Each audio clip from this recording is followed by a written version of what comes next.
Well, one scam makes it look like an email from a coworker. Then you reply and you give away critical information. Another one is through those Facebook ads luring you to a site that looks real. Tonight, a cyber risk expert says the bad guys are getting tricky.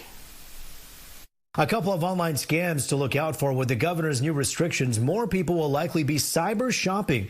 Here's the first thing you always have to look out for before clicking on any website when shopping. When you're on a website, up at the top where the address bar is, you want to make sure that you see that lock, or on the address it'll say HTTPS.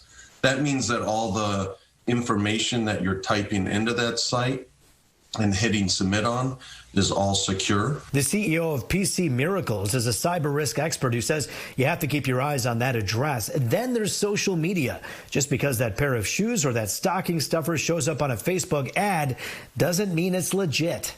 There's a portion of them that are purchased by companies that the social media companies don't really inspect their background.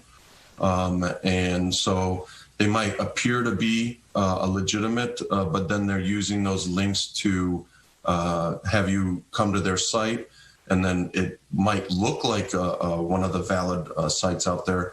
But unless you're looking up top at the URL, maybe, for example, maybe it's looks like Amazon, but maybe Amazon on the top is misspelled. That's where most of the victims are being hit. The spelling or website is just slightly off. Another scam uses common emails in your box. It generates a message that sounds like it's your boss or your coworker. Maybe they're inviting you to buy a bunch of gift cards for a company charitable drive. You think it's your coworker, but it's not. We've seen this at some of our clients, and it's what's happening is they're getting to the point where they are seeing who is in the company, and they're crafting the emails based on the same type of verbiage and everything that those individuals use. So some of the things to make sure is when you hit reply on that email, is it really going back to the email address of the person? When you first get the email, it probably will appear like it.